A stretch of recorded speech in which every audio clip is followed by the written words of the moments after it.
You are listening to the Lucha Central Podcast Network. And now, LuchaCentral.com presents Masks, Mats, and Mayhem. Some of us are a giant, shittier Jerry Flynn, apparently.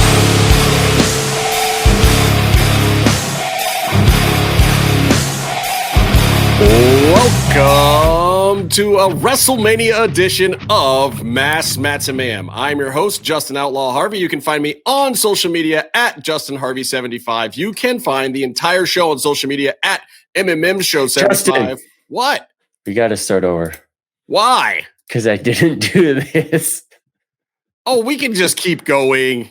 It's Okay. fine. What is it? You're here now. Look, Byron put up the banner.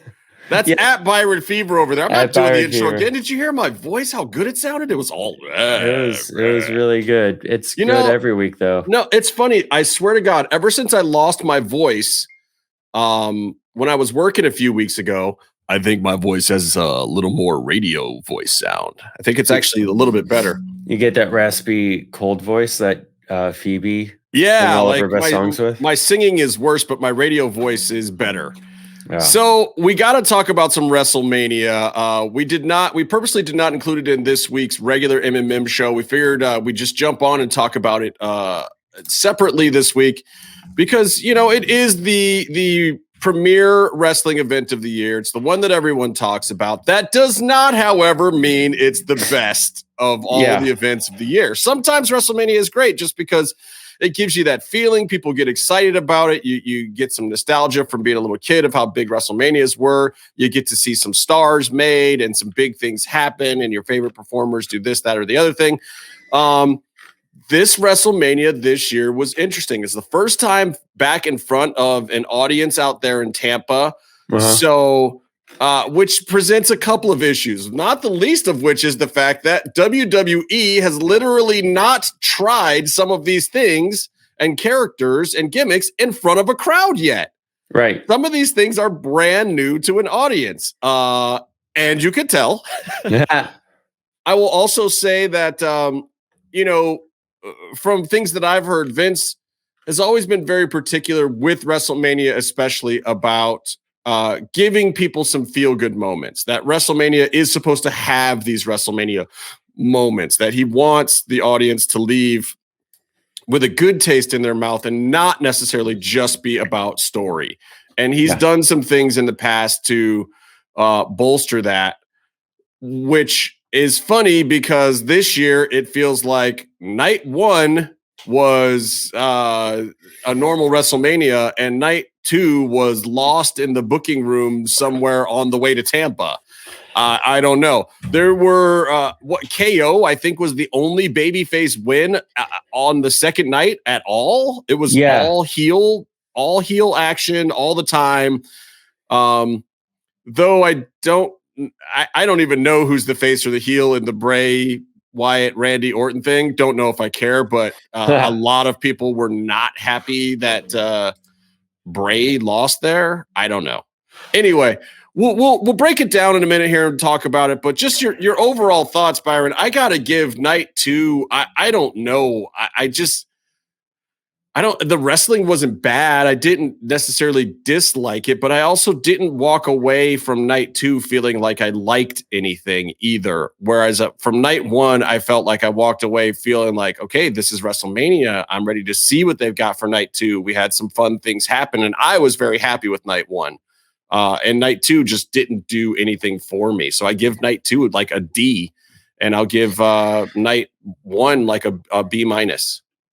I would say, first of all, there is a bit of unfortunate circumstance where they were doing their first crowd show in a stadium because you're just going to kill your audience noise with that open stadium. And I felt like I didn't feel the crowd noise as much as you would normally feel. I felt like some of it was still piped in as well. On top of it, they were trying to supplement the crowd. Yeah.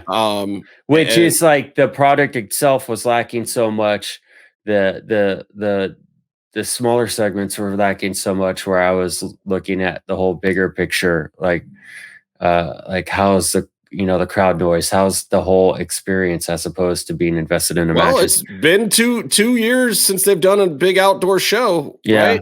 Yeah, but I thought, I mean, the promos for all the matches were great. I watched those. I enjoyed it. And it's not like they're anything new. If you watch the product, you probably already saw them 3 times over.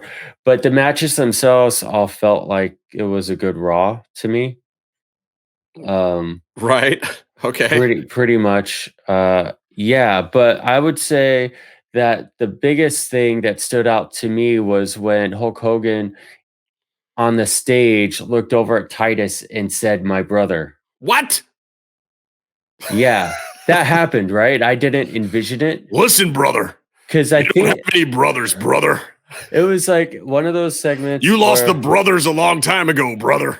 Like, you could brother Titus, dude. Like, it's part of the job. You're both wrestlers, and also you can pretend to be. He's gonna definitely pretend to respect you a little bit on the show. You can sort of brother him, but you can't my brother him, right? And you can't my brother him in Tampa, where were you my brother people? It's funny too, because but here's the thing: it's like Hogan's the hometown boy there. He got booed, right? I didn't feel like the crowd was popping for Hogan at all. I think they were like, "Oh, that motherfucker again from down at Jerry's Car Wash. Fuck that guy." Like, yeah, he did not seem like he was getting the love. He also seemed a little glazed over. Like he's got a little bit of old man thing going on. Like, yeah. He wasn't quite the Hulkster that I would have expected with Vince letting him back in the door for a big thing like this. I mean, Titus was really the real hype man there, which was amazing. Is great. Yeah, and he deserved all that shine. Well, Titus is great too, but there's great, and then they're standing next to a legend, regardless of what you think of Hogan or not. Right. Huge legend, and the guy can work the stick. Like, he can get on a mic and cut a promo and get a crowd hot. Like, he's never had a problem with that. And a lot of times when you get next to a legend like that, another guy, even if he's a legend in his own right, which Titus kind of is, but I mean, they shy away from it. They let the other guy have the rub, and they don't they don't outperform him. But Titus, as the host of WrestleMania, absolutely 110% outshone Hogan by a million miles. Yeah, he got up there and he let it go, man. And Hogan just did not have any of that. There's a couple things to that. There's the fact that this means a lot to Titus. Say what you want about how petty he is as a person for blocking me on Twitter. Just because what, Titus blocked you? Just because I told him very vocally online that he was ripping off Famous B in the Famous B gimmick in Lucha Underground. He blocked me, right? But we can all be mature adults and look past that and go, no, why? You and Meatloaf, why do you guys just insult performers? I'm not insulting. We don't have to dig up the past. You know what I mean? Like, we both could be very mature about it. I won't say it again on the podcast that he ripped off Famous B for Titus Enterprises. It was very entertaining, by the way, but it was a copy. And then he could be the mature one and also unblock me on Twitter too. So that would be cool. But he has, there's a lot of pride in what he's doing at that WrestleMania. And I also think with Shad Gaspard's unfortunate passing, saving his son, he was someone that everyone wanted to get the award, even though it was already lined up for Titus. So, like, there was maybe a little bit extra on it for Titus to kind of prove, like, to show, like, come on, guys, get on board with me this year. This is my year. I'm in my hometown. Just everything lines up. This is how it was planned for a long time. And I'm not going to, like, he's already negotiating that territory, that rough terrain. And now Hulk Hogan, who, by the way, has had, I don't know, double-digit back surgeries per year, per decade, whatever. Like, this guy can barely move. If you ask me, he's probably higher than RVD just to be able to walk around. Yeah, that might be part of it. Yeah, I mean, hopefully, as opposed to, like, he ain't exactly spry. Pain pills. Yeah, there was that thing where the Bellas were out there and they did the thing where they beat up Bailey and blah blah blah, and then everyone was doing the hip dance, and Hogan was grabbing his waist and going like, I got 30 surgeries ago. I can maybe do that. So sad. But yeah, I mean Hogan. There's a point of diminishing returns, or maybe it's just another. The writers aren't setting him up for success. He looks like a crazy dumb old man, to be honest with you, and he's not bigger. But maybe stronger. that's what it is. I mean, you get to a certain point where you've lived past your gimmick, and he just really actually is a crazy dumb old man. Yeah, but Ric Flair's going out there and still doing the thing, you know? But because Ric Flair's version of crazy is naturally better than Hogan's. They're just being themselves at this point in time, but the kind of crazy that Ric Flair is, you're going to like better because it's a better crazy. Yeah, unless you're one of his ex-wives, Ric Flair's his God-gifted crazy is just better. Yeah. That's what it boils down to. Also, there's a certain level of respect that Hogan has in the locker room by most of the people. Dude, you have to respect Hogan. Like whether he respects you or the rest of us or me as a black person or not, who the fuck knows? Who, you know? And honestly, so what? Like there's been the record producer who's successful and can make his daughter a star. You're not the son of a record producer. True.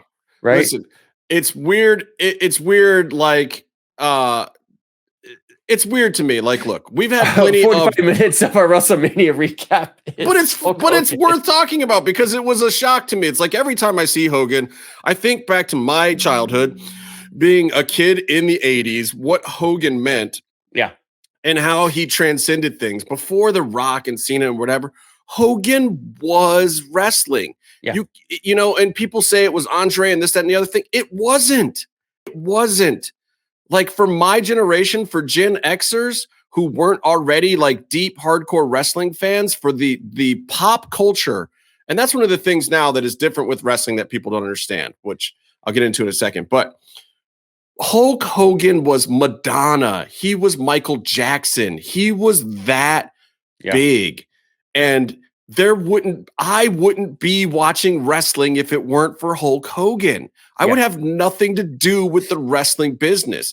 And honestly, the reason, even after I left the little kid version of wrestling, the rockin' wrestling era, and hadn't watched in years, I came back to watching wrestling when Hogan went heel because it was funny to me, not because I cared about Hulk Hogan as a person, not because, I mean, he was a fucking joke with the Thunder or whatever. What was his TV show? Like his Thunder in Paradise was awesome. I love but I mean, it wasn't awesome because it was good. It was awesome because it was 5 steps worse than like the Hercules shows that were on syndicated television. He solved crimes with a boat. What if you committed a crime and stayed on land?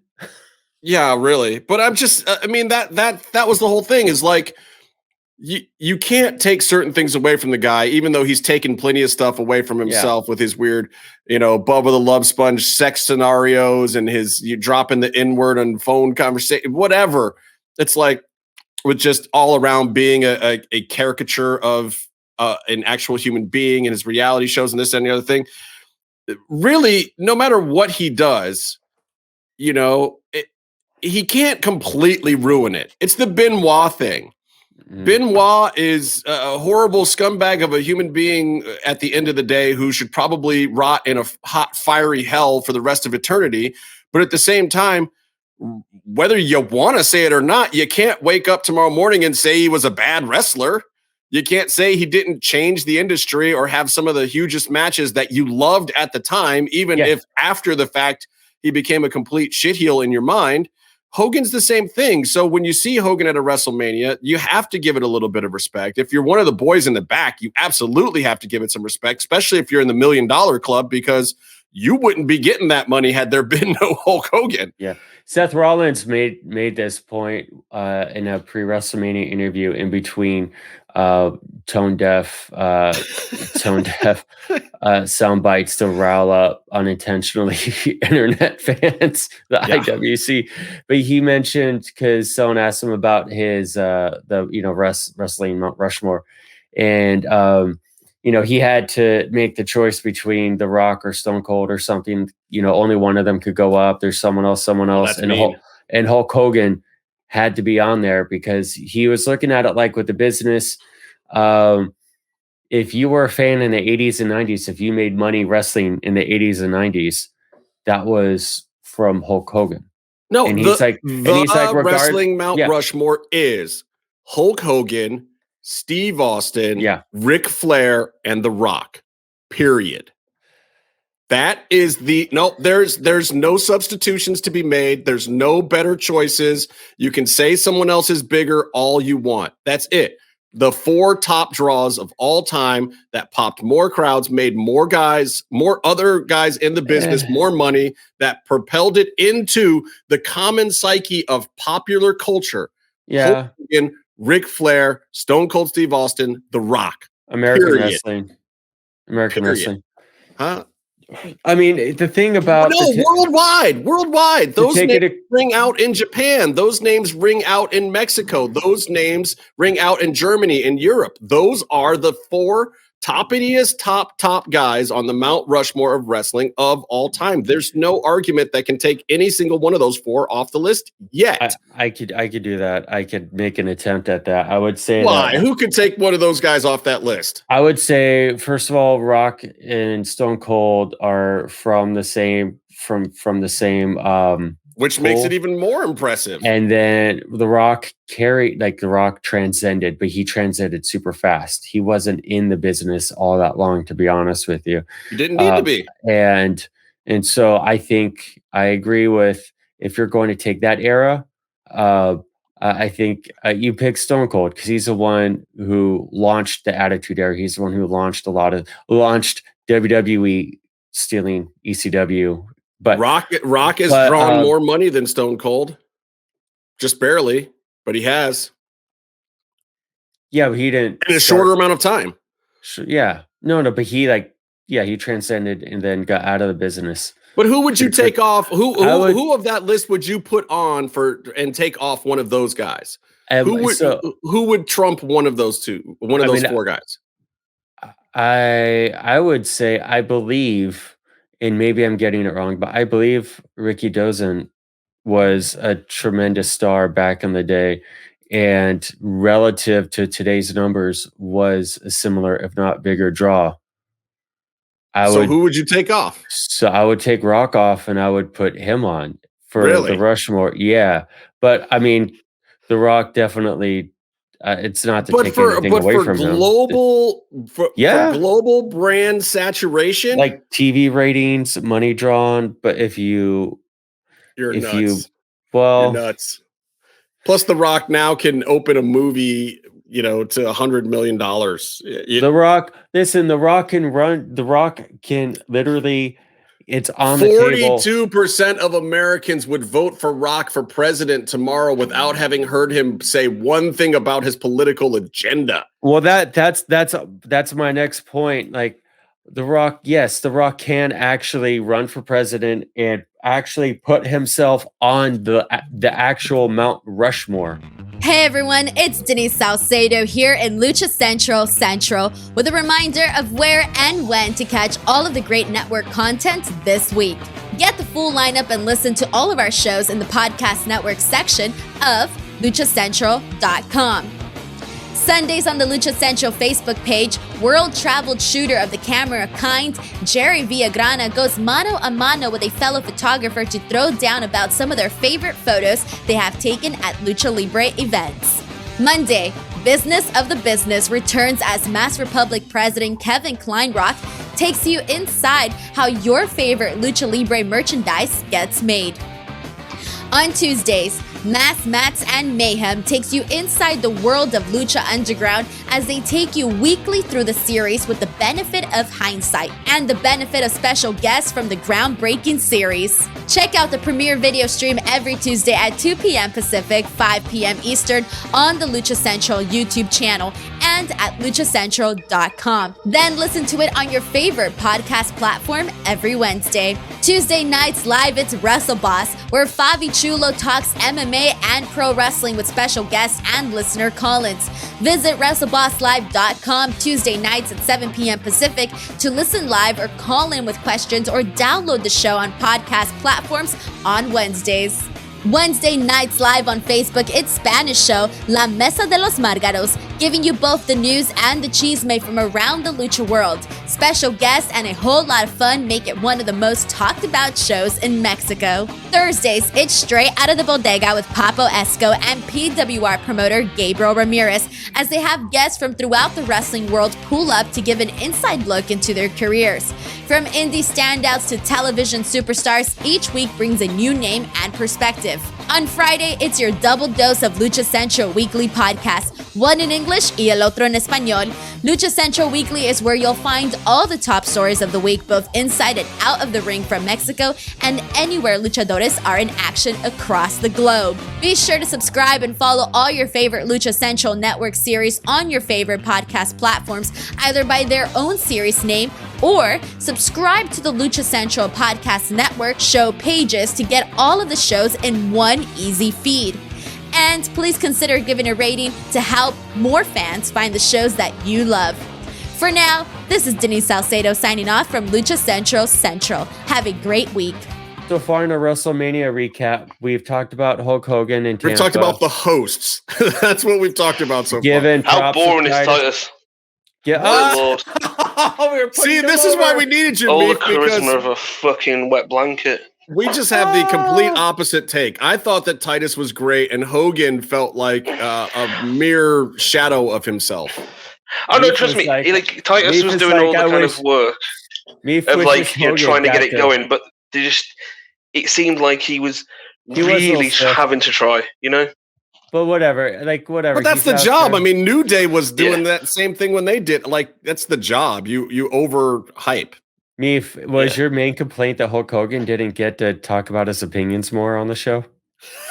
Oh, well, yeah. I mean, that would have been fantastic. I was waiting for Titus to just drop him. Oh, so I asked Justin this, but did you hear? Oh God!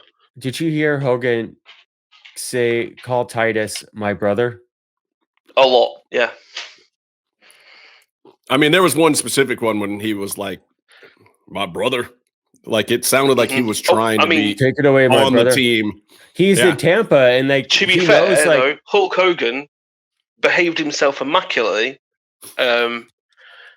compared to the build-up show. Well, talking about the Nigerian drum match.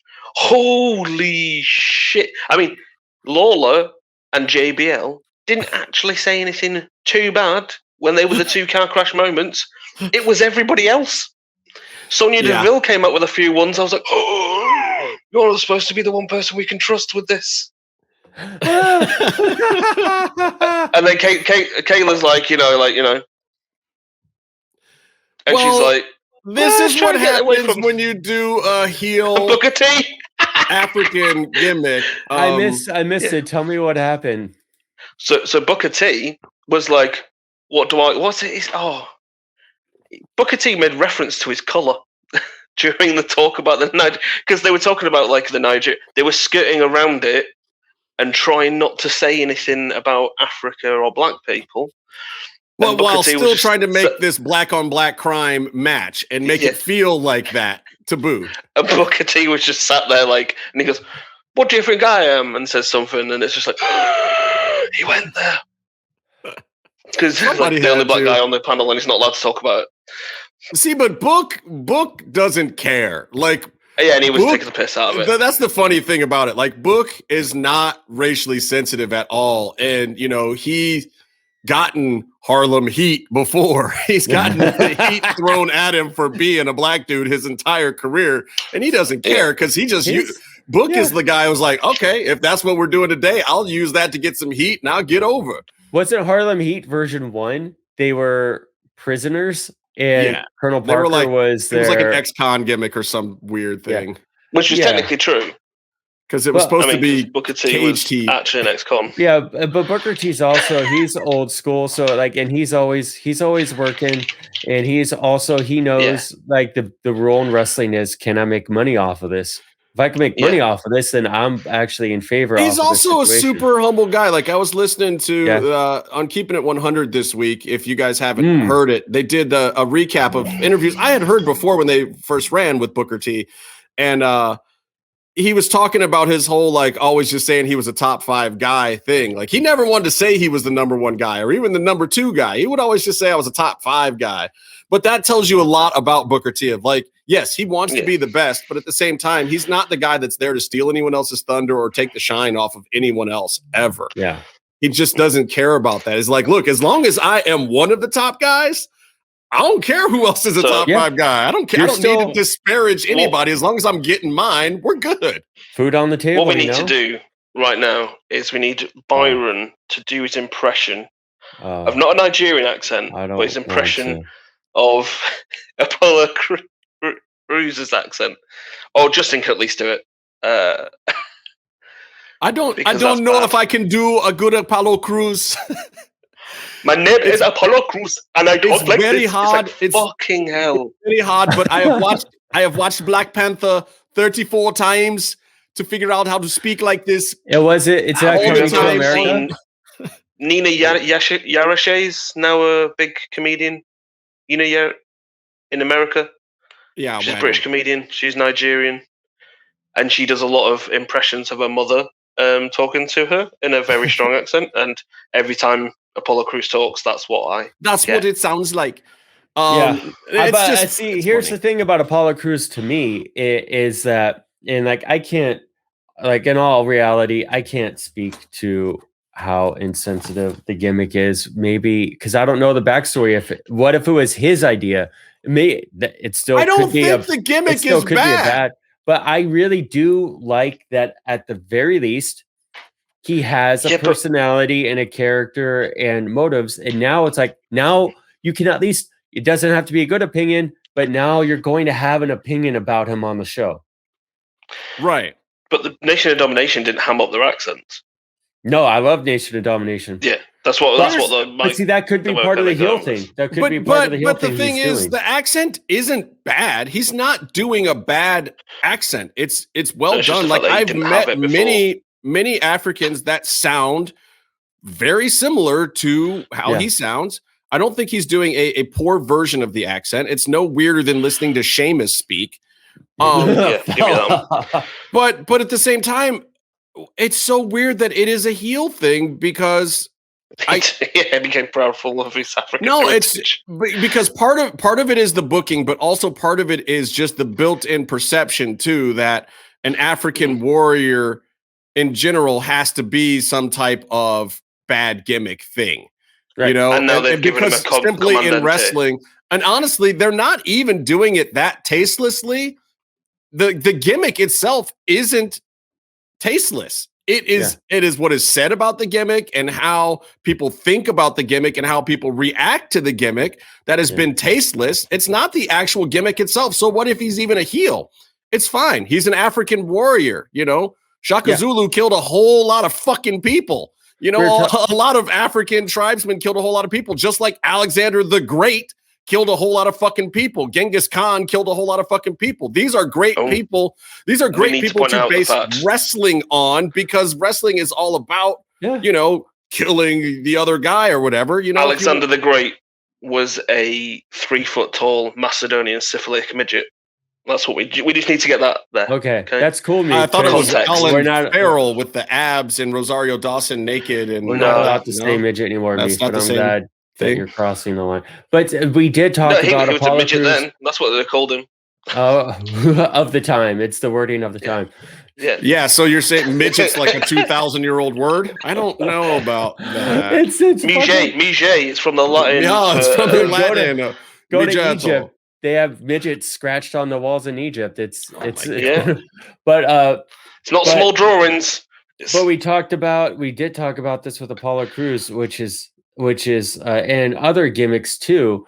Like when Juice Robinson was in NXT and he was an environmentalist, but that made him a heel, which is fucked up or messed up. And same with Daniel Bryan when he did the all natural hemp belt. That made him a bad guy. That trait those are personality traits, and like the Nigerian thing, being proud of your heritage should be Apollo Cruz's personality that is baseline, that follows him through the face and heel turns of the career moving forward.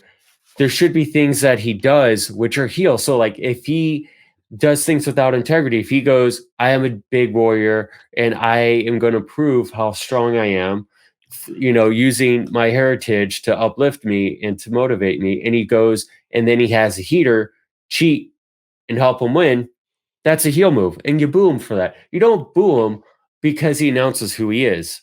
Well, let's talk about the actual match that he has with Big E. Now, how do you feel about the actual match? Because I thought for the second night, that was probably one of the best things. Yeah. Which isn't hard.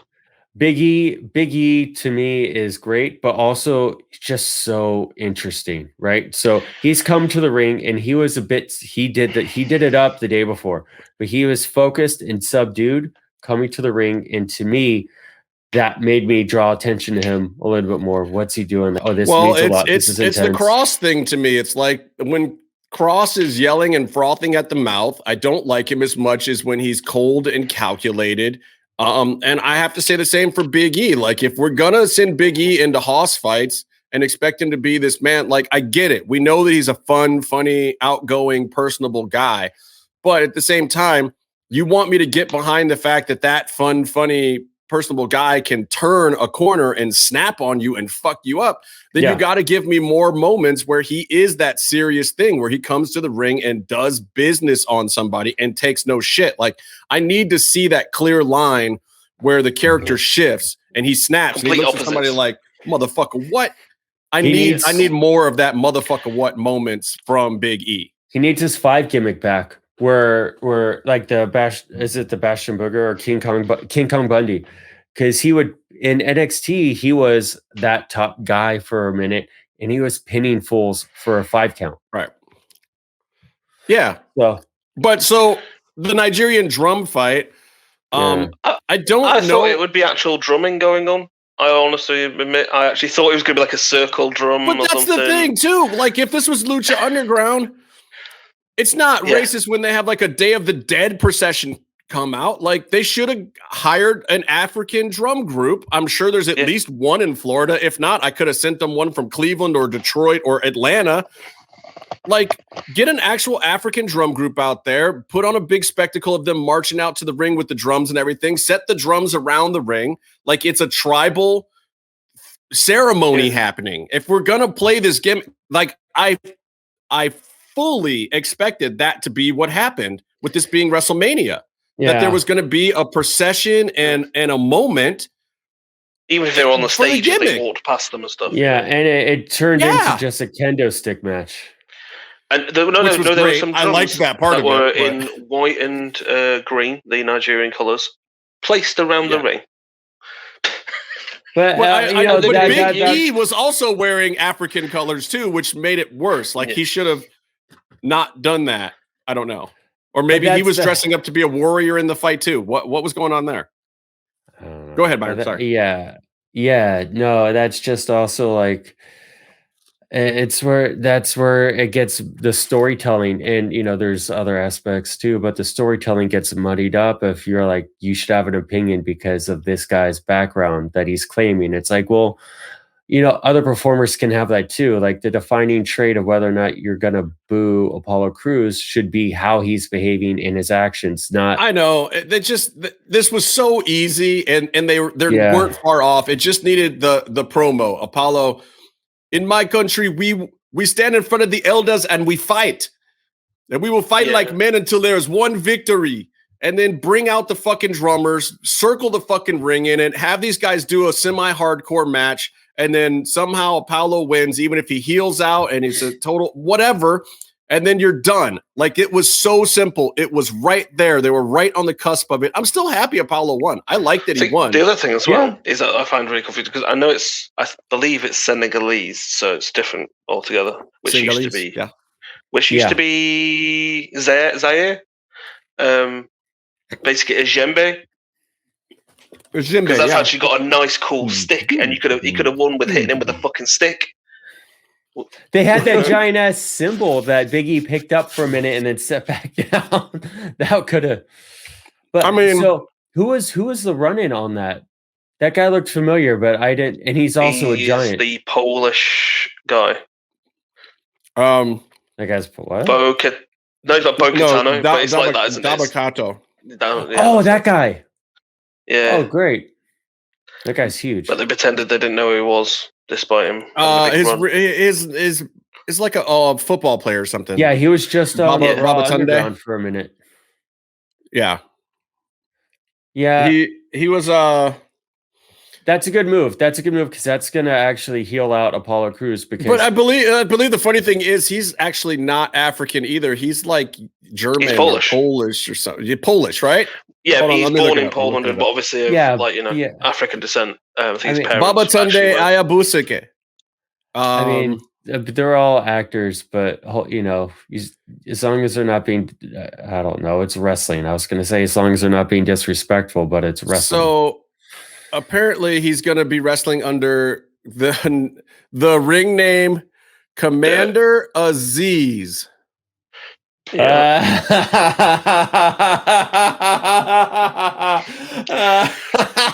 Why don't we just call him Idi Amin and get it over with? Yeah.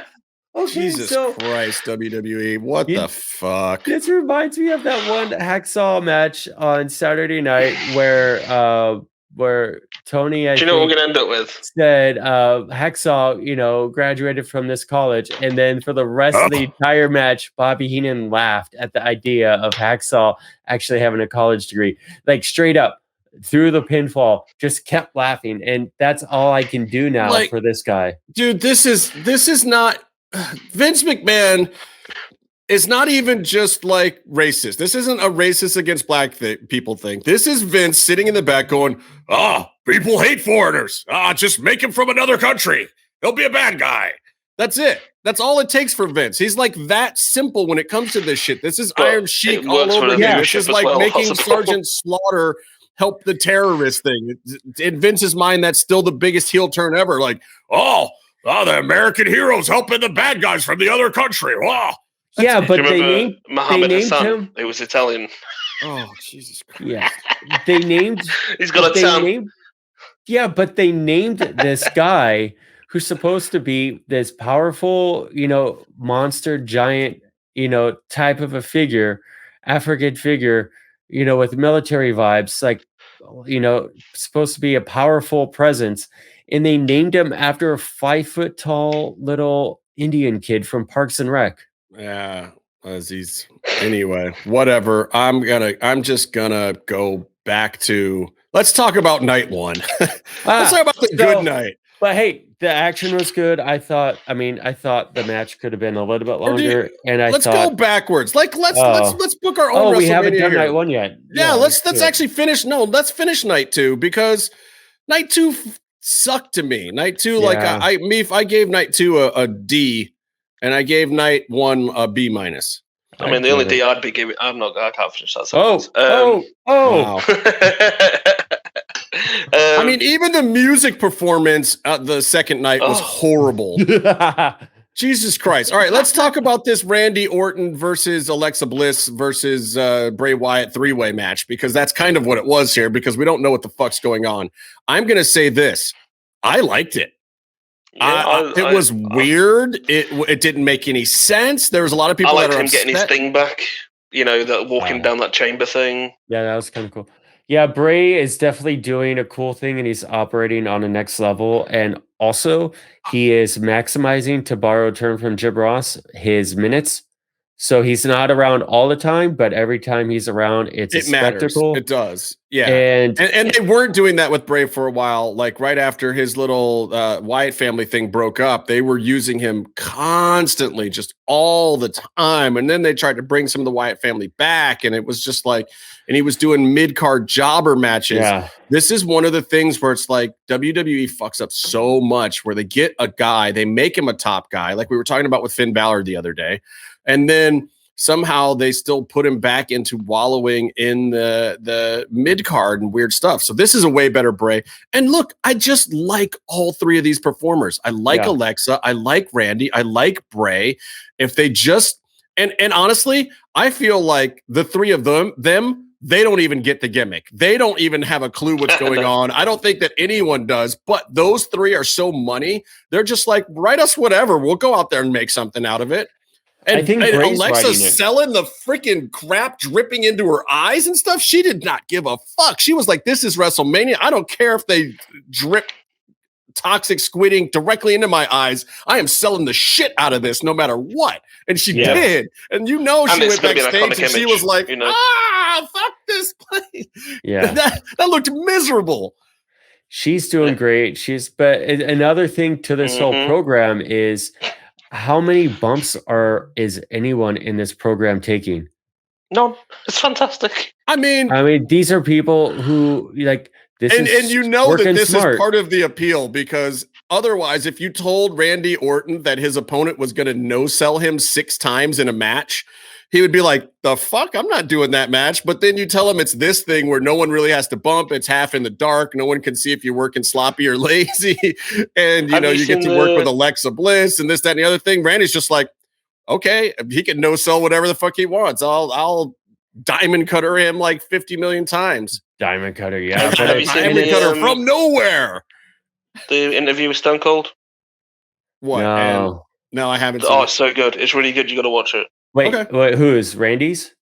Randy's, he does a Broken Skull with he was the Austin, and it's fantastic. Oh, nice. Maybe I'll listen to that instead of working on our show today. Yeah, fuck it. No, listen to our show. Get this shit done, Byron. All right. Anyway, that match was kind of fun. Now you want to talk about something that's not fun. Nia Jax and Shayna Baszler versus Natalya and Tamina. Jesus Christ, why was this not on the pre-show of the pre-show?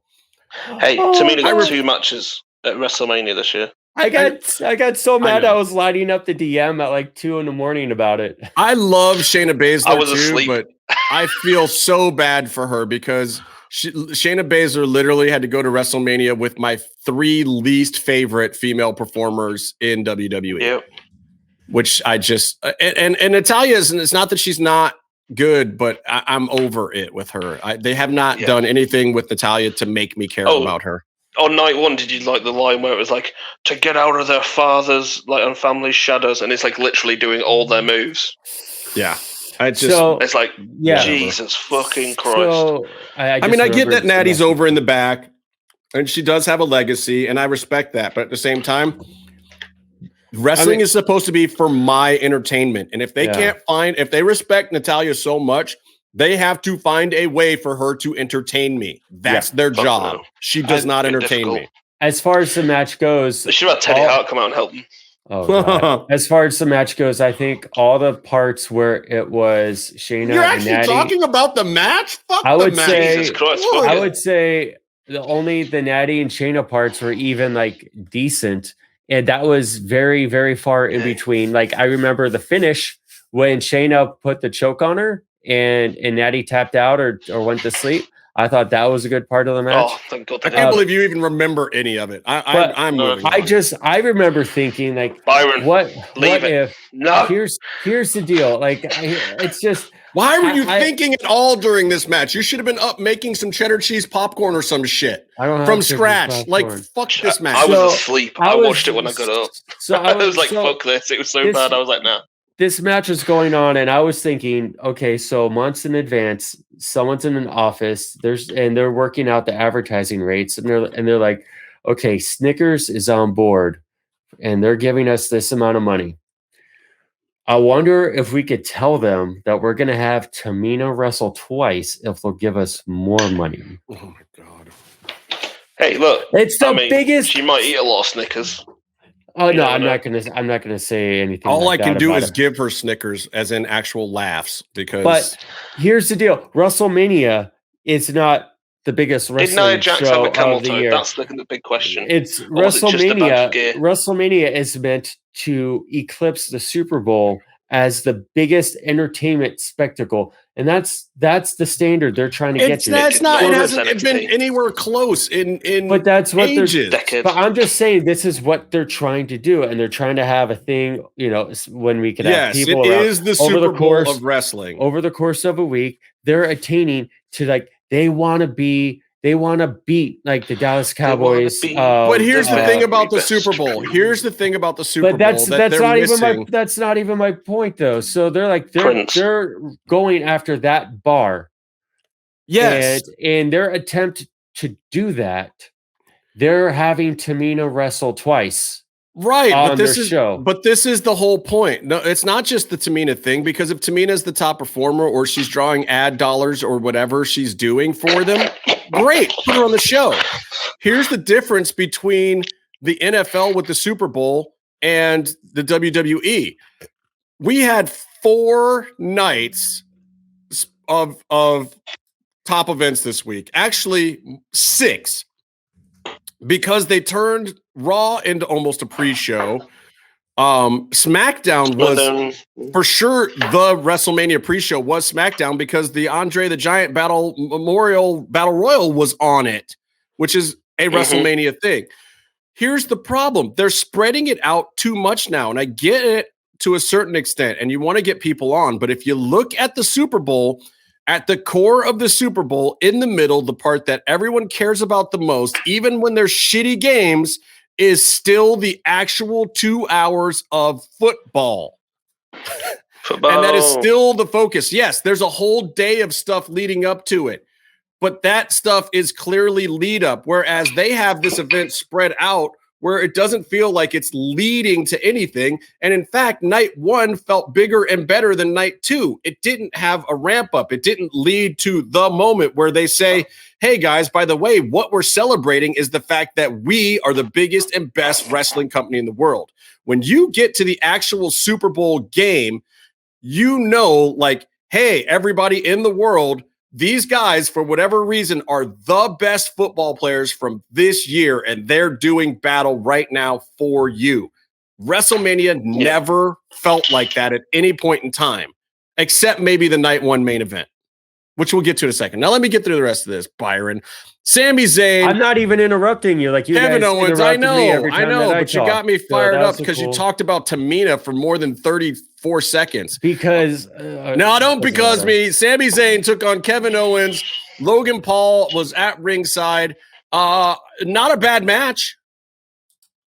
I don't know if anyone cares. And like we said before, KO was really the only babyface win. And then the stunner on Logan Paul was great too, even though he did a face turn. I think that everybody there was like, yeah, social media guy. This was smart wrestling booking of like, hey, Logan, thanks for coming out. You do have a lot of fans. We want to pop your fans. But at the same time, it's also it would be a cheese dick move for some social media kid not to get fucked up at the end by the real babyface here, because half of our fans are gonna think you suck no matter what you do. So because he does suck. Logan Paul sucks. I didn't give a fuck about him. But dude, I mean, he's got a lot of followers, and there are kids who know him. So this was, I think, a dual babyface match. I think Sammy, his heel shtick is endlessly entertaining, and his music is face music. That's why everyone's saying his music, and that was cool to hear. The promo for this was fantastic. I love all the documentary shtick that Sammy is doing. I think that's great. Kevin didn't have to do anything, which is awesome. They definitely held back on the match because look, at the end of the day, it was really two guys who are genuinely friends that got to go out and work together on the biggest show of the year. They made something out of a very small amount of TV time. They did it well. These guys have always done this stuff well. It's a shame to see KO kind of back way down the lower mid card these days, because he's been a top guy. But that's part of the business too. You can't always be a top guy. In a show, in a company that has 10 hours of TV a week, it's impossible. But it's fine. I think they made the best of it, and it was enjoyable. All right, I'll tell you what was not enjoyable, even though it had some really great moments. Riddle versus Sheamus. Wow, there was what was really good botches. was when the slow motion of Riddle doing the moonsault, Yeah. and you can see him staring at Sheamus. He's like, right, he's going to kick me. And then Sheamus just fucking pump kicks him straight under the chin. Yeah. And knocks his fucking head clean off. Yeah. And it was funny too because spot. they were trying the first time they showed the replay, they did the speed up thing so you don't see the softness of the moment of impact. And then when they realized that there was no softness on the moment of impact, they slowed it down and showed you for real. Because like, look, if Riddle's going to take the shot, might as well. But that wasn't Sheamus's only botch.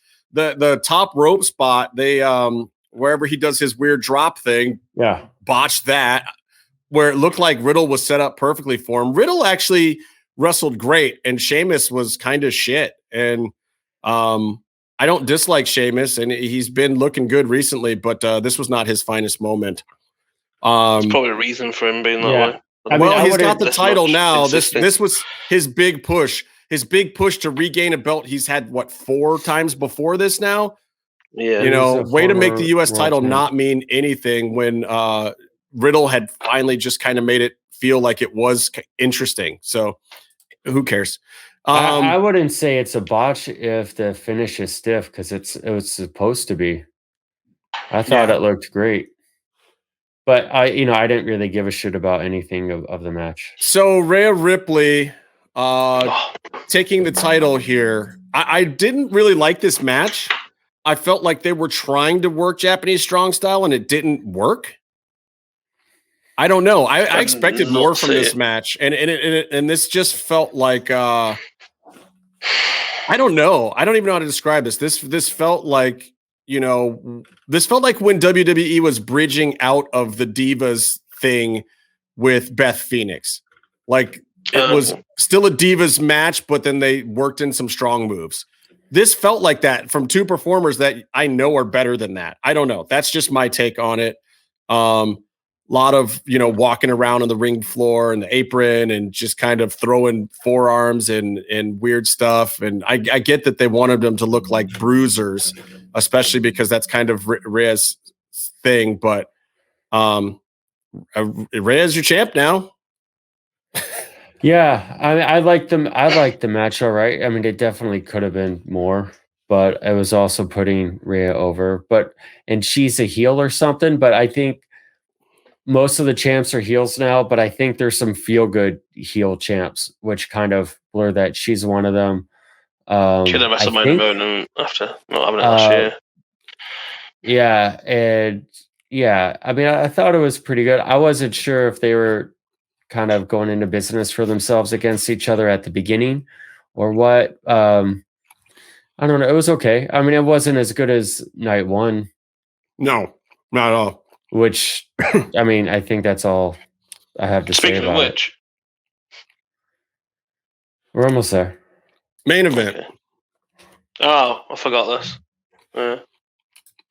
Bailey got rolled by the Bella Twins literally before, but all right. Main event. This was the correct booking, first of all. Let me say that. Like, you're not supposed to like this match. But that makes it so weird because this is the match that I feel like you had to have, but this would have been better on a SummerSlam than a WrestleMania. It's just, but where they're at right now in the storyline for Roman's thing, this really was the only option.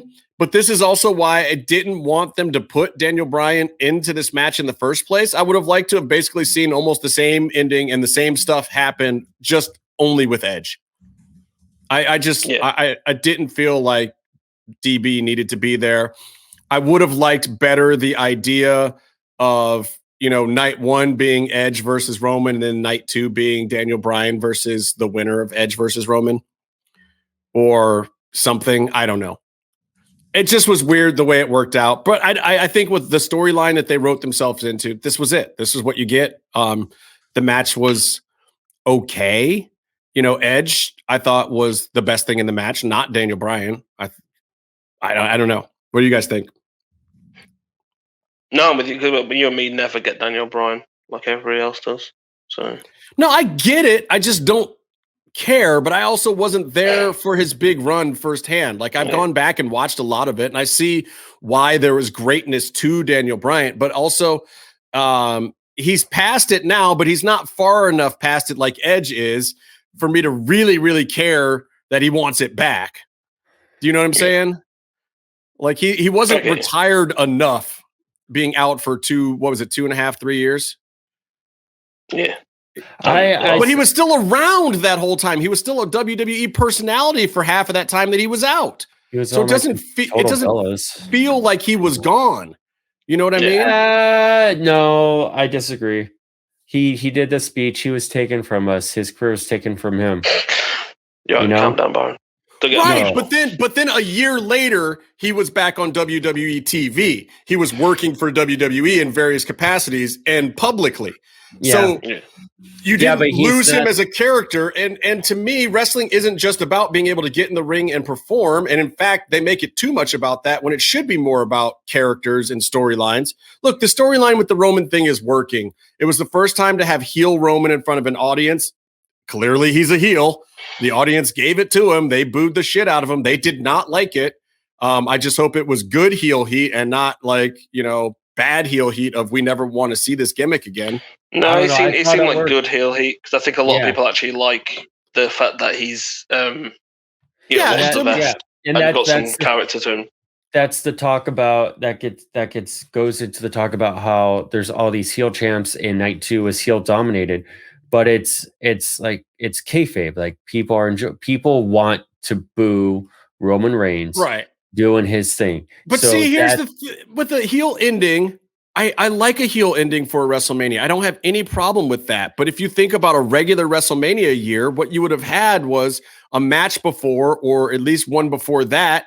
You would have had a big face win. You would have at least been going into that moment pumped up, but you're on this whole second night where at no point in time during the second night are you that pumped up. Like if you if you had had the women's match from night 1 be right before this match, the whole WrestleMania would have felt better. It would have overshadowed the women, which would have sucked, but at the same time, that was the traditional way that it was booked. You'd get the big, if you were going to have a heel top card moment in a WrestleMania, normally you had the big Intercontinental champ victory right before that or something else. Vince was always very good about that. And by the way, I think that's the reason why he didn't do the Shad Gaspard thing. I think that for Vince, it purely came down to the business decision of one of these things is a feel-good thing. The other one of these things is just going to make people feel bad. And it's not that we don't feel for this guy and his family, but I think he's looking at it from a business standpoint of it's a really sad, tragic moment that guy lost his life trying to save his kid. And it was too heavy. It was too heavy in his mind to be on this particular WrestleMania when we're coming out of a pandemic, when everyone is looking for an escapist moment in life and not to be brought back down to reality. Well, the plans are already set for Titus, and Titus had specific plans. Don't mean shit. They could have switched it easily. Or Vince could have added something. Vince ain't afraid to change the rules if it makes sense. I don't know. I don't think he would have ever. They just couldn't announce it because of COVID, and then because they were waiting. Something they didn't expect to happen happened.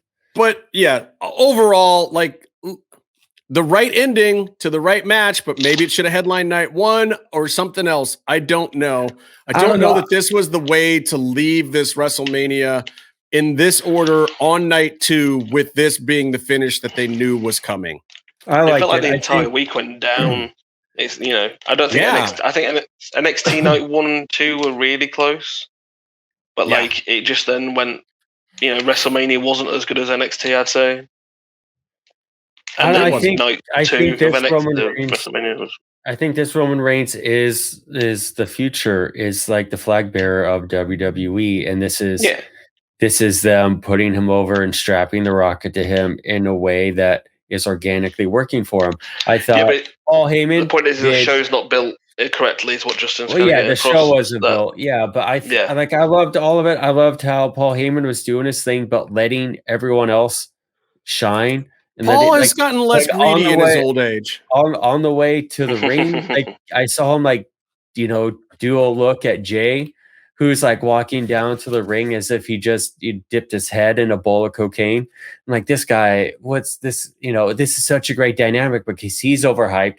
Roman is underhyped walking to the ring, and Heyman is just trying to like keep us cool and hope that the three of them, Heyman, Jay, and Roman, are the best faction in wrestling right now. Even with all the factions going on in AEW and New Japan and Mexico, literally, those three are probably the best faction in wrestling right now. They're great. They have their clearly defined lanes. Also, that's why, because they actually have roles that play into the storylines and the matches that make sense, that wrestling fans understand, that are driving the story and the action. Please, dear God, if anyone at AEW watches anything about WWE, talent levels aside, because Jay, Roman, and Heyman are world-class top-tier wrestling talents, but talent aside, AEW has plenty of talent that is at that same level. Please watch this storyline and how these characters play out and do something like that on AEW and be willing to stick through it consistently like WWE is, even through WrestleMania when you know it's going to give you a down ending. Stick with the damn story. Yeah. I mean, I still, maybe I'm overthinking it, but I think Roman winning with the gimmick that feels best on him. You're booing him, but you're kayfabe booing him. I hope so too. Yeah. I hope so too. But it did still. But Mifa's right. Like it felt like the week went down and not up. Yeah, but there's ways to build and make sure everything works out perfectly fine. Yeah. But I also think part of that is the fact that everyone knew that Roman had to win. He just had to win, and that made the whole thing tricky because you can't keep the audience excited. Yeah, when the audience knows what the finish is going to be. That's also there was no surprise. That's part of his head of the table thing, like withholding. Unless you were one of the 4 people that really thought Edge should win. Like the second they picked Edge to be in that program and not the McIntyre one, But anyway, let's go back to night 1 because that McIntyre I do want to say real quick for Jey Uso, super awesome. Byron, you don't do anything real quick, but you can say it anyway. Who would have thought? Well, I would if I wasn't constantly interrupted.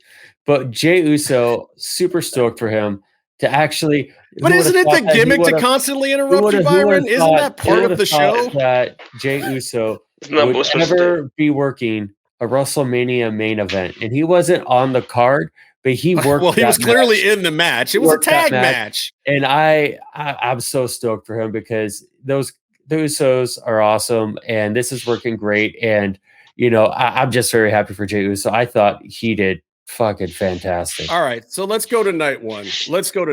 First, we get the kickoff with Vince McMahon. Actually, let's do this, Byron. Let's throw in a break right here. Let's take a quick break and come right back. What are we going to put in the break? I don't know. Stuff. Lucha-masks.com, in partnership with Mask Republic, give you personal protective masks to keep you Lucha strong in the fight versus COVID-19. With world-class luchadors Blue Demon Jr., the Lucha Brothers, LA Park, Ultimo Dragon, Cain Velasquez, Conan, and so much more. Head to lucha-masks.com and you too can become a masked warrior.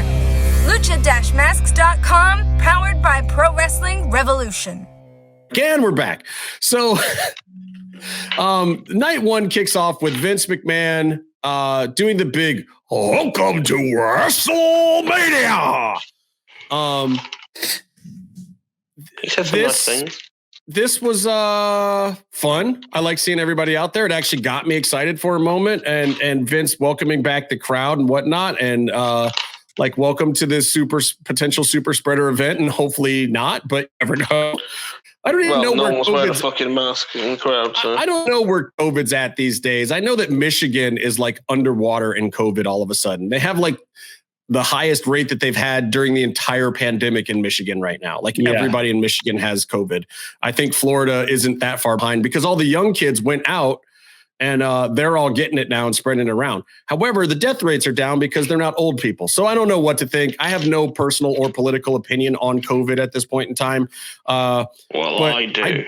I do believe that I do believe that Vince is at least doing the right thing in saying, like, hey, if you're out here and you're coming, thank you so much for coming back to wrestling after all this time, and we're going to put on a show for you. Like, kudos to that part of it. Whether or not it was a smart business decision or not, at least thank the damn people who came. I think if you're going to WrestleMania, why bother with a mask in a crowd? Like, you're obviously not going there to be careful, you know? So why dilute? It's and you've talked about this, Justin, like, don't half-ass your opinion or who you are about something. You're going to WrestleMania, go there, you're already committed to it. Just go and enjoy it as much as you can. Yeah, you're taking your risk. After that, just go and take it. Yeah, but look, I mean, the reality is the death rates were really, really high with the older people. The older people have been vaccinated for the most part, and now those death rates are dropping off because they were the ones that are dying. There are a lot of 30-something-year-old people that I know who get COVID, they're really sick for a week, and then they're absolutely fine. I do know one person in their 30s who died from it. But I also know maybe 200 or 300 in their 30s and 40s who got it and were absolutely fine within a week. Yeah, I mean, that's just the honest reality of it. Long-term effects. That's the reality. Okay, and I'm not having seizures and heart problems. I'm not disputing that either. I'm saying I don't have an opinion one way or the other. If you're going to be a dick, go and do it. But what I mean is I'm talking about people who can't. But facts are facts, and you can't argue with a person who says, I'm willing to take my chances with just being sick for a week. You can't argue those facts anymore. Those are facts. I'm not saying it's not risky. I'm not saying it's not a threat to other people involved, but they're also not wrong. There's right answers on both sides of the equation, especially at this point where the older population that was really, really being threatened is almost as thoroughly vaccinated as we could possibly get them. There's also the idea of variance, and that people who do kind of mess around and that's a big deal in circulation. Yep, that's what's happening in England. Circulation.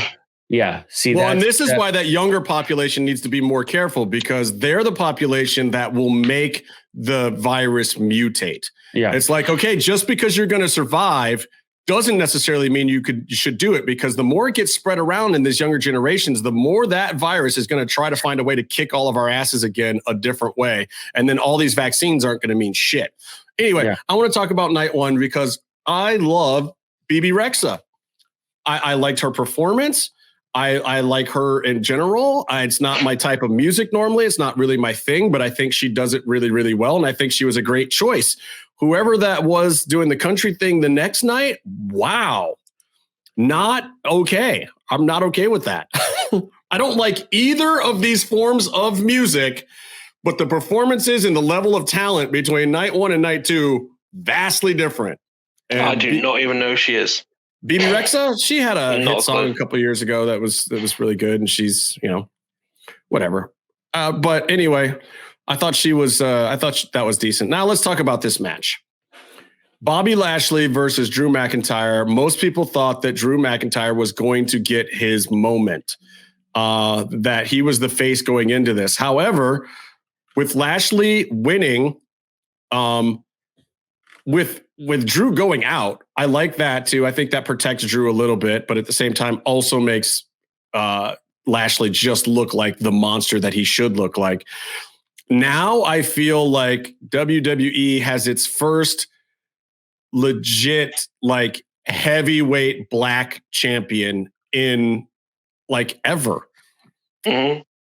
Like now I feel like it's legitimate. He's gone.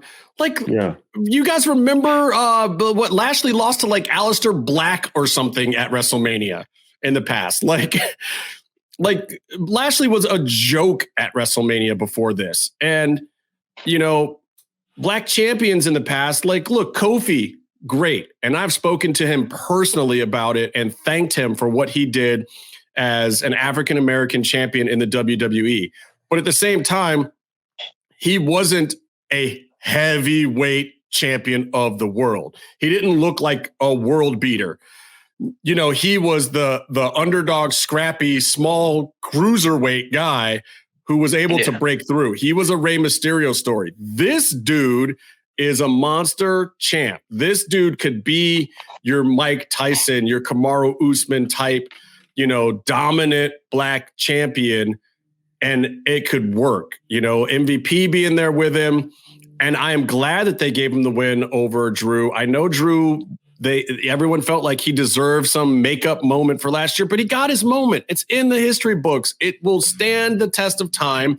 People will go back and remember it because it was this weird, awkward year. And he's going to be fondly remembered because he did the industry a favor by letting it be, this off year to be his WrestleMania moment. And that's what's going to make him stand out. So, and pay off for him in the long run when, it's like, right, you did that for us, we'll pay you back down. Yeah, when they induct him into the Hall of Fame, that will be why, and that will be what they talk about, and that will be a huge part of his legacy. So I hope people aren't upset that he didn't win here. And it's funny to me because even with the crowd, I think this almost felt like a face win, even though it wasn't. People, I think, were genuinely happy to see that WWE did something that no one expected them to do. This was probably the most unexpected thing on the entire WrestleMania. People really, like, all the experts thought Drew was going to go over, that it was a no-brainer. Lashley, I said it myself, that Lashley was, a placeholder champion, and he got the belt back just to lose it. Yeah. Yeah. So also like disbanding the Hurt Business. And we've talked about motivations for that, but it was something that was taken from him, and we're expecting the rest of it to be taken from him. But it makes sense now because the bigger posse with him as champion doesn't make as much sense as being able to focus on him and MVP. Yeah. Yeah. It's like we're replacing Brock Lesnar effectively. Mm-hmm. But he always should have been that. I mean, Lashley, not as good a legit MMA guy, but a legit MMA guy also. He's had real fights and won them. He's been around for a long time. He's worked his way up. He gasses a little bit and he sweats really awkwardly on that little pea head of his. But at the same time, the upside way, way, way outweighs the downside to this guy. Yeah. He looks like a fucking world beater. Yeah, so it's great. That's definitely, but also before fans are really back at the shows, the best barometer you could get of how people are feeling about what's going on is social media. And Bobby Lashley and the Hurt Business were drumming up positive excitement. Right. So it is kind of hard to call him a heel. He's a guy who is bigger and badder than everyone else and believes in it and then proves it. Yeah. So what's the hate about that? That's combat sports. And he is a real African-American champion heavyweight. And I say it that way specifically because Kofi was a real African-American champion, just wasn't a heavyweight. The Rock was a real African-American champion, except Vince thought of him as a Hawaiian, a Samoan. Vince did not ever see him as black, even though his father was a black wrestler, literally. Yeah. Rock was never looked at as African-American so much as he was of that other Anoa'i contingency. So really, now when they look back on it, they actually will say that he was a black champion as well. But that's because Kofi said that. Kofi was the one that came out and said it. It wasn't because of anything else. It was because Kofi was like, I ain't the first. Like, what, y'all forget about Dwayne Rocky the Rock Mahavia Jr. Johnson over there? The guy selling all those t-shirts still. Yeah. The guy on TV, the guy ripping off the WCW Cruiserweight, who was ripping off the Rocky Maivia gimmick. Who, Prince Iaukea? Prince Iaukea. Wasn't he supposed Let's not to throw be some shade on Prince Iaukea? Yeah. Wasn't he supposed to be Hawaiian too? Yeah. Yeah, so that kind of that. I mean, look, when he was Rocky Maivia or whatever, The Rock really was like the exact same gimmick as Prince Iaukea. It was very funny. Anyway, it was awesome. Let's see. So, what's not to talk about Oh, yeah. We already talked about this women's thing. But the one thing we will talk about that Byron and I were talking about before is Billie Kay and her move set. She has this varied move set of oil checks where she's just, she's like spreading the other women's butts in 10 different ways throughout this match. Go back and watch it again. Absolutely amazing. I don't understand why Billie Kay isn't like the top heel woman in the business. I love her. She's great. I also thought Riot Squad was pretty good. Like there was some entertaining things here. The worst thing about it was Natalya and Tamina and them winning. Riot Squad should be getting more respect. They should be getting more. Well, if you look at all these people, they were better than Dana and Mandy. Yeah. By the way, props to Mandy for slipping and actually having some sort of memorable moment, like knowing you're going to go out there for like 2 minutes of meandering in a ring that doesn't matter. How good did Titus feel backstage when that happened? Yeah, but nothing will beat that Titus slide. No, nothing's going to beat it, Right. but at least Titus is like, oh my God, with the rainy ramp and a WrestleMania, at least it wasn't me. That's what he's got to be thinking. Like, it might not beat mine, but at least it wasn't me again. I buy into the any press is good press. Like where it goes bad is where you are Yoshihashi in New Japan running to the ring and you do the Titus slide, but you do the Titus slide into like a steel part of the ring and you break your collarbone, give yourself a concussion, have to go back in the ring, still sell a little bit of a beatdown, and then you're gone for like 4 months. Right, like, but that's better. That is where it goes bad. No, that's better. And I'll tell you, then this thing. Who was it? Was it Mandy or Dana that slipped? I don't even remember. They look so much alike now. So poor Mandy. Her slip wasn't bad enough to be a highlight reel. It was just bad enough for people to only remember her from this WrestleMania for being the botch on the ramp. But it is the worst level of something bad because she's not going to get any press out of it, and any press that she does get is going to be like, oh yeah, she's stupid. I feel bad for her. That was like the worst kind of, like she should have face planted and rolled into Dana and made it a spectacle, and then that would have been better. She'd have been better off for that. Anyway, take it. Cesaro Rollins. Good for Cesaro. Yeah. I didn't have any issue with this. It was the correct ending. I thought it felt good. I thought that they both put on great shows. I mean, they're both top mid-card guys, in my opinion, even though I know they think that Seth is a top guy. I don't. I think that he's a top mid-card guy, and that's what he's going to be for the rest of his career. And I think that is the same for Cesaro. And they did the damn thing, and it was exactly what it was supposed to be. I think Seth is doing a great job of taking cool spots from the indies. Yeah. And putting them on the show. So like he's been doing the low key thing. And then I'm surprised Meef hasn't brought up that he did the Bandito spot. What did he do? Off the ropes. I did the suplex. Yeah. No, not the suplex. So you pull him up on the feet and then and then like Bandito will do it into like a roll up, but they did this into the finish, into the Well, Seth also I liked how he countered what's the Cesaro move, the neutralizer or whatever. Yeah. And he countered it into a pedigree too. I mean, like he's stealing from the top and the bottom. You know what I'm saying? Something should be said for how protected the pedigree was under Triple H. And then when he gave it to Seth for that run, that the second Seth goes back to a different finish, that pedigree is getting kicked out in every match. Yeah. Yeah, it will. Funny. But then again, every woman in AEW uses the stunner as just a setup move. If you're listening to this and you haven't visited luchacentral.com, it's time to do it.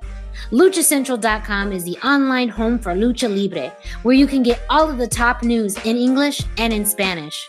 Find the best curated video content and original content not seen anywhere else. Find when Lucha Libre events would be happening in your area. Find photo galleries from top photographers covering Lucha Libre around the world. from weekly polls to annual awards. Seen and read by top executives in all of the major Lucha Libre promotions across the globe. And on top of that, it's free. LuchaCentral.com, your centralized place for all things Lucha Libre. This I found was interesting. New Day versus AJ and Edward James Olmos. I don't know how to say this guy's name. And the announcers all said it differently too, but whatever. It's a made up name. Like, can we at least make up names that people can fucking say, WWE? Jesus Christ. Yeah. Yeah, but he calls his fans Homo sapiens, so I'm fully in on this guy. That's funny. That's good. I like that too. Anyway, like I expected almost to have worse knees, but we've proven that this guy is actually in decent shape. I mean, he goes better than, He's a basketball player. Great Khali or some of the other guys. So yeah, he was he was a basketball player, I think. But not like pro, just like in college or whatever. Yeah. Like he was just tall enough that like he would probably just stand under the hoop and they would just pass it to him. But he has wrestled a little bit before. He's just basically some new guy who was an athlete that they're just grooming for this.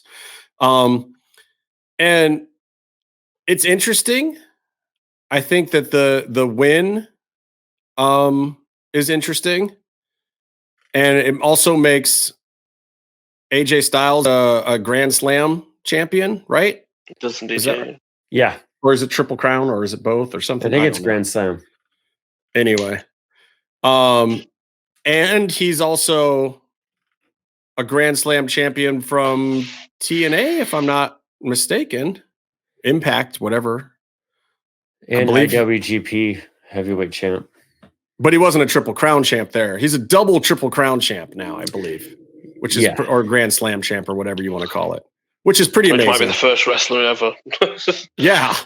I mean, like Jericho maybe would be close one of these days. But anyway, I thought it was interesting. I like the match wasn't great or anything, but again, you don't need a great match if you've got this kind of storyline to go with it.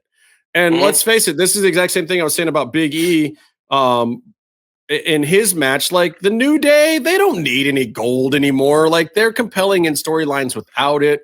They deserve all the credit in the world for holding up the entire mid-card for years and years and years. Whether the mid-card is dreadful or the rest of the mid-card is good, the New Day has been there in some fashion, keeping WWE's mid-card afloat at times. Like they deserve all the credit in the world for that. They always pop a crowd. They always pop a storyline. They always do their jobs. Their best position is chasing anyway. Oh, for sure. Always has been. Them. Yeah. But making another big win for them be exciting to the crowd is going to be hard at this point. Like they've had their time and they kind of need to just have some comedy bits for a while and kind of stick to the mid card, let Big E have a solo run or whatever. And, and then bring it back when it makes some sense and we'll actually pop a crowd. But yeah, we'll see what this almost an AJ thing turns into. I like it. Yeah. And the fact that it makes me want to watch because I don't know what they're going to do with them. The match fully delivered. I mean, you have the work rate guys did all the work rate.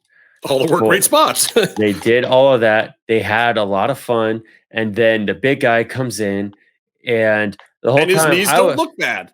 I was skeptical. I'm like, I'm judging him by the way he's standing on the corner. I'm like, this guy is going to get shown up by Shaq.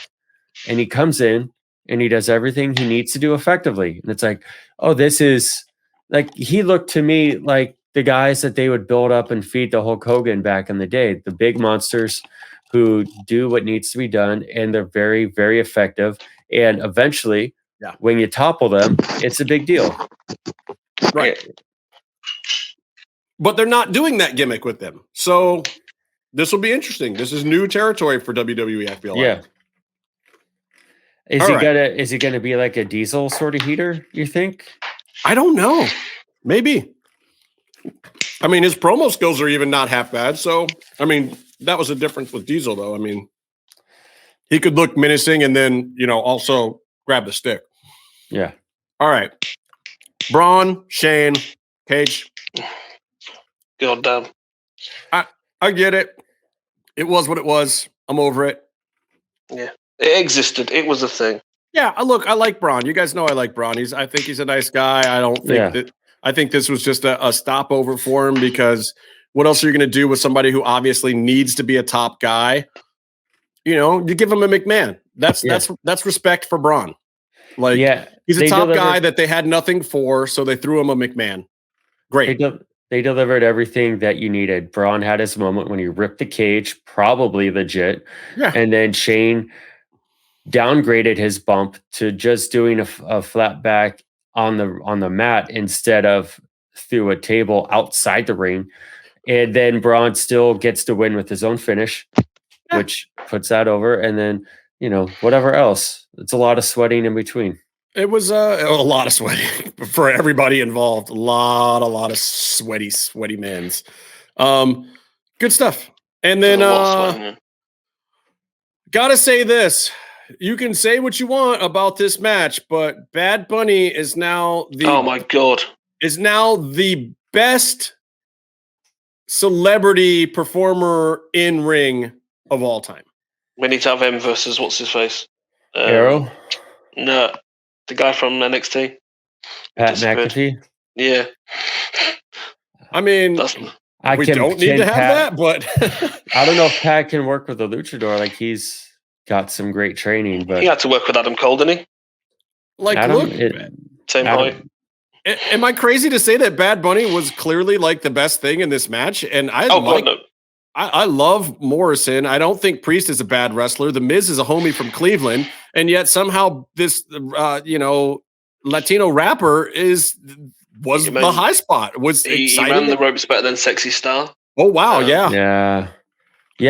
I mean, and a Canadian Destroyer in there too. I mean, even though Morrison's really doing all the work on that, but I feel like one thing we have to say in this was the fact that Morrison and Miz deserve, I would say, 60% of the credit for this match. Oh, I think Morrison might deserve more. Think about it. Bad Bunny doing a Canadian Destroyer on Morrison. Yeah. Think about what happened with Luchasaurus. Madison sucked when he came into Lucha Underground. Yeah. And then Morrison got his hands on it. And all of a sudden, Luchasaurus was a fucking thing. And it was purely because of the time look, Madison took it seriously and put in his time listening to Morrison. And clearly Bad Bunny is doing the same thing. Like, Morrison can teach somebody how to wrestle. Enough. But the other thing that was obviously the move was really good, but there was a spot where it's the tag team moves are going together, and you can get easily lost as a performer anyway in those kind of spots. Right. And Bad Bunny was just slightly in a weird position, and you saw Morrison move him, but in such a manner that it didn't look like he was moving him into a spot. Right. Because he was in the wrong position. It was it was a reposition, but done so well that you just couldn't. That's something he was picking up in either before or in that first season of Lucha, where his movements, just the psychology of everything he was doing in the ring, all made sense. But it's also some of his Hollywood stuff too. Like, if you haven't seen Boone, Morrison is a credible stunt coordinator too, and teaching other people and coming up with ways to do regular stunts and spots with people who haven't done a certain motion, or because for a film, you're doing certain things that you know how to do, but there's a different setting, there's a different vehicle. It's not like a ring where it's the exact same controlled environment all the time. And I think that's taught Morrison a whole lot about how you modify moves to the situation, to the people that are in it, how you make it look realistic. Yeah, Morrison's just a talented guy, whether you like his character or he's over or not. Oh, I mean, we all agree that he's not being utilized in the best, but at the same time, they utilized him here perfectly, because at the end of the day, it made Bad Bunny, who, if you don't like his music, whatever, I don't, but in terms of the millions of people that he has eyes and brings to your company, I mean, it'd be interesting to see the viewership figures. It's the big. Even if it's just replays, but there's no way to debate that match is the biggest match among non-fans on the entire card. For sure. And it's the one that hit mainstream media, and the fact that he showed out. I mean, look, he did more. He did 10 times more than guys like Mike Tyson and other professional athletes that are really credible athletes have come in and done. Yeah. I mean, he actually wrestled and is, there's guys on the NXT roster that probably don't wrestle that good. No. But there's guys on the main roster that probably don't wrestle that good. Let's be honest. Like Ronda came in and she had a, run with the title, and she had the spot at WrestleMania before that. And I would argue that he's shown he might be a better professional wrestler than Ronda Rousey. I can't even believe I'm saying that, but Bad Bunny might. Like, did you guys think when Bad Bunny first debuted that we'd be sitting here talking about his WrestleMania match favorably? And he put his ankles together when he did the spinning Hurricane Rana. Wow. Yeah. I mean, look, kudos to the guy. All right. Yeah, he showed respect to the business. That's the main thing. Let's talk about this. Let's talk about this main event. The SmackDown Women's Championship, Bianca Belair versus Sasha Banks. Two African-American females headlining WrestleMania. JBL. Amazing. First, yeah. You saw Bianca's cry, the moment got to her at the very beginning of the match, didn't it? Yeah. See, that's the thing. Like the face heel thing on that. I don't like Bianca is supposed to be heel. That was a face on face match. Also, is Bianca supposed to be heel at this point? I feel like it was Sasha because she's been calling her rookie. I think they switched it. I mean, I feel going to it. She was a face going into this. Look, it's really special. And here's the thing that we talked about. I was listening to a lot of other insiders and experts, and this match has been planned. This is one of the only things on WrestleMania that has been planned since October of last year. And that was because this was part of Sasha's whole thing coming back. It wasn't guaranteed to her, but when she came back, she politely asked for this. That she wanted to go to WrestleMania, that she was going to put everything into it, that this would help keep her interested. If she could pick an opponent to go to WrestleMania with and drop the belt to and do a real program leading up to it. And she picked Bianca Belair, and this is what came of it. WWE could have bailed off of this. They could have switched it to the Drew Lashley thing. They could have done the 2-night thing with Roman and Edge and Daniel Bryan. All of these things were discussed. And at the end of the day, the fact that this match made it all the way from October to now and went off the way that it was always planned to, that in and of itself in wrestling is fucking amazing. Crazy, yeah. Like the fact that they got this far, let two black women headline the first night of WrestleMania with a belt drop to someone who is relatively new to the business in a big WrestleMania babyface moment.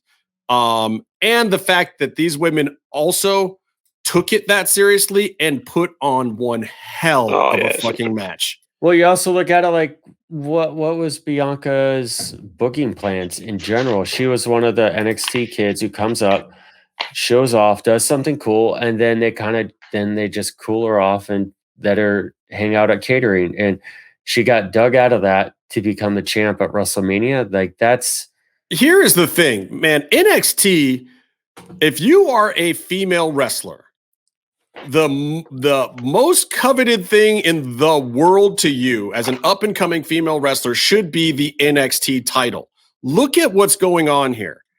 You've got Bianca Belair coming up here. You've got Rhea Ripley winning the belt at WrestleMania. You've got Sasha and Bayley. Like every woman who is at the top of the game now has come through NXT, and most of them have come through that NXT women's title. Yeah. Do you know what I'm saying? At some point in time. Like that is how you become a top female star, period. End of story. Because the women that have done it, the part of the reason why Bianca did so well is because all the other girls in the back respected what she did at NXT, and they watch it and they know and they understand. Now, the bad news is, from what I understand, the women up on the main card right now are looking at the NXT women's roster not very favorably. That the women that are coming through aren't ready for the prime time yet and aren't doing what other people have done there in recent memory, like Asuka and Shayna Baszler and Rhea Ripley and all these other people. So girls in the locker room down at NXT, get your shit together, because you could be on top of the world if you do this shit right. I mean, okay, so like who are the top? So you have Candace, who's there kind of as like the Chris Hero of the division. She's a veteran, but she's working over and putting people, but she's there to kind of like guide and coach and put she's people there, over. She's there to be the veteran stateswoman. When just enough to be taken seriously, but yeah. And then so you have, I don't know, she's with Indy Hartwell, who should not be trusted in any singles match. I like Indy. I think Indy's going to be great. She just needs time. She just needs repetition. Yeah, but she's not good now. And you have EO, who could do anything anywhere, best in the world. But she is due for, I think, some time off. Yeah, she'll get a mid-card main roster run. Ember went back down. Ember is awesome. Ember could kill it anywhere, but she went back down to help fill gaps. She just needs to knock off ring rust too. I mean, Ember is another girl that I think at the main card they do respect her. She could be in the mix with Sasha and Bailey and Charlotte and all them in tomorrow. Yeah, I think the thing is she understood where she was and went back there to basically hone herself again. Yeah, and you saw from the way she debuted, she needed to. But I also think she's filling a gap in NXT because of the lack of female talent. But here's the thing. Look at who could be a star, like Shotzi. Shotzi could not hang with the girls on the main card right now. I love Shotzi to death. I've been watching her on the indies for years. I always wanted to see her get to where she is right now. But she's in the right place in the fact that she needs a year or two at NXT to work out all the kinks. I'd like to see a year and a half from now, Shotzi get a run with the belt and see what she can do. And if she can't do it within the first 3 or 4 matches, take the belt right the fuck back off of her. Yeah, she's perfect for those Royal Rumble and Battle Royal spots because her character's main show ready. Yeah, she needs to get crispy, as I say. She needs to crisp up. Yeah. She needs to get more focused, a little sharper on what she's doing in there, and not just be running on adrenaline and fearlessness. Yeah. Those things are great, but she needs that crispness, that acuity of senses to really hone in what she does as a wrestler. I think Xia Li is one of the other talents that they are focusing on but TV. She's too small. She's never going to go to the main roster. But another thing is that when you look, like, she's presented as like almost Minoru Suzuki type, athlete, and has all this great production value behind her and this and that. But what's her program? She's like doing opening card jobber programs, fighting her friends, So like that's the only people there for her to fight. I mean, I like that they're putting at least some production value behind the gimmick. Yeah. I mean, I think I think she's good, but she's also like her new gimmick, I think maybe could work on the with the other talent in Raw and SmackDown, but she hasn't found it yet. She's still doing squash matches and very stilted storylines. All in all, I thought night 1 was better than night 2. I was feeling it. I love the win there. And I'm also going to say kudos to WWE. You won't hear this direct statement very many places because people get weird about saying stuff like this, but kudos to WWE for, even in spite of the Apollo Crews gimmick, actually taking care of the African-American performers right now. You saw wins, and you have a lot of African-American champions right now, and a lot of African-American presence on their programming right now. Better than AEW, better than Ring of Honor, better than any other wrestling promotion, and probably the most top guy and top mid-card African-American performers that there have ever been in any wrestling promotion ever, anywhere on the planet, is WWE right now today. New Day, Big E, Apollo Crews, Bobby Lashley and MVP, Sasha and Bianca, Like this shit isn't. Yeah, but I'm just saying, like this shit is amazing that we're on WrestleMania too, though, and in big matches, and had wins over top big guy Vince favorite white dudes. Yeah, and this isn't necessarily a reaction, as some people will probably put it towards, for the Black Lives Matter and stuff that's happened over these, which obviously will be part of played into it, but at the same time, it was happening before that. Like the last year was happening. This stuff was beginning to happen. Now, if we could just get WWE to take care of the Latinos as they try to move into the Latin American market. Well, they're taking care of them, but in terms of keeping them fed, but not in terms of... Yeah, but to the point where these guys are making millions and still want to leave because they're that mistreated at this point. Like, come on, WWE, let's do better, or let's do better for our Latino brothers now. You know, let's not change anything with the black dudes. Let's not take away from the black dudes. Right, careful. Because no one, Vince will be like, oh, those minorities don't need it anymore. Let's give it to these ones. Whatever, man. All right. That's it for me. I got to go. I got to get in a car. I got 10 hours to drive right now, which means that I'll get to Denver about 10:30, 11 o'clock tonight. So anyway, thanks for joining us for our special WrestleMania recap. And until next time, stay calm and stay in the mix. Penis.